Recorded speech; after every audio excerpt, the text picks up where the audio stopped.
কেউ বলছিলাম যে 2টা বছর তো হলো, এবার অন্তত মুখ খুলো। ও মুখ খুললো না। ও বলে আমি আমার মায়ের উপর কিচ্ছু বলতে পারবো না, কিচ্ছু না।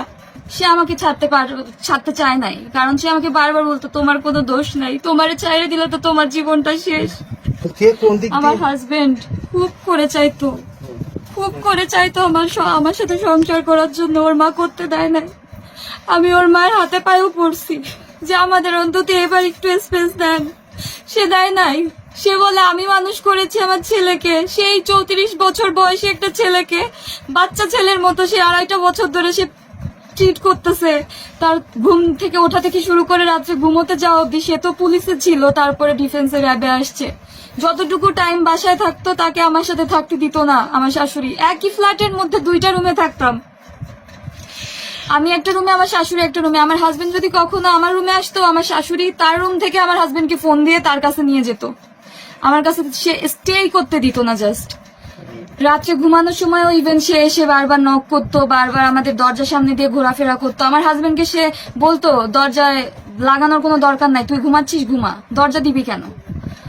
সে আমাদের ঘরের সামনে এসে আমরা কি কথা বলতেছি মাঝরাতে, দিনের বেলা তো স্পেস পেতামই না, মাঝরাতেও সে আমাদের থাকতে দেয় নাই একসাথে। আমার হাজবেন্ড সময় পায় নাই। সে খুব ভালোবাসতো, খুব চাইতো আমার সাথে সংসার করতে, আমিও চাইতাম। আমি আমার শাশুড়ি মাকে বলছিলাম, আমার হাজবেন্ডকেও বলছিলাম যে 2টা বছর তো হলো, এবার অন্তত মুখ খুলো। ও মুখ খুললো না। ও বলে আমি আমার মায়ের উপর কিচ্ছু বলতে পারবো না, কিচ্ছু না। মাকে আমি কি বলবো, তুমি সহ্য করো, আর না হলে আমি কি করবো আমি জানি না। আমাকে সে শুধু বলতো যে তুমি একটু সহ্য করো, সহ্য করো। বাট প্রত্যেকটা সেকেন্ডে সহ্য করতে করতে 2.5 বছর পরে আমার ধৈর্য আর ছিল না। আমি বলছি ঠিক আছে, তুমি এবার যা সিদ্ধান্ত নিবা নাও, আমার কিছু বলার নাই। পরে আমি যখন দেখলো তার মায়ের অত্যাচারে আমি মরেই যাচ্ছি, তখন সে আর সেই অত্যাচার সহ্য করতে পারলো না। তার মায়ের উপর অভিমান, আমার উপর অভিমান থেকে তোমাকে তোর মা গায়ে হাত দিত, মা প্রায় মারধর করতো, ও সেটা ঠেকাতো না। আমার উপরে ওর কোনো অভিমান ছিল না। আমাকে ও প্রত্যেকটা মেসেজ দিয়ে গেছে। আমাকে যে ও টেক্সট করতো হোয়াটসঅ্যাপে, সেই টেক্সট গুলো তো এখনো আছে। সেই টেক্সটের মাধ্যমেও সবাই বুঝতে পারবে যে আমার প্রতি ওর কোনো রাগ ছিল না, কোনো অভিমান ছিল না।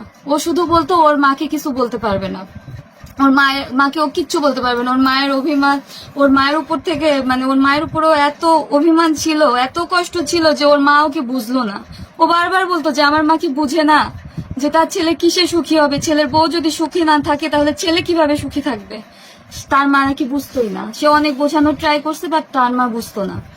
এক পর্যায়ে তার মা যখন আমাকে ডিভোর্সের জন্য, তার মা লোভী ছিল, সে বলতো যে যৌতুকের জন্য যে গহনা টাকা বাড়ি গাড়ি দিবে তার ছেলেকে, সেরকম মেয়ের সাথে সে তার ছেলেকে বিয়ে দিতে চায়। তো আমার হাজবেন্ড যেহেতু আমাকে প্রচুর ভালোবাসতো, সে আমাকে পছন্দ করে নিজে বিয়ে করছে। তো আমার হাজবেন্ড চাইতো না আমাকে ডিভোর্স দিতে। আমি তো নির্দোষ, আমি যদি দোষী হইতাম তাহলে তো আমার হাজবেন্ড আমাকে ঠিকই ডিভোর্স দিয়ে দিত, সে তো মারা যেত না। কারণ ডিভোর্স তো বর্তমানে অ্যাভেলেবেল, আর এটা খুব প্রচলিত যে বউয়ের সমস্যা, ঠিক আছে ডিভোর্স দিয়ে দিই। আর তার তো এটার ক্যাপাবিলিটি ছিলই। সে আমাকে ছাড়তে চায় নাই, কারণ সে আমাকে বারবার বলতো তোমার কোনো দোষ নাই, তোমারে চাইরে দিলে তো তোমার জীবনটা শেষ। তো না পাইরা ও নিজেই চলে গেল, আমাকে একবার বলেও গেল না।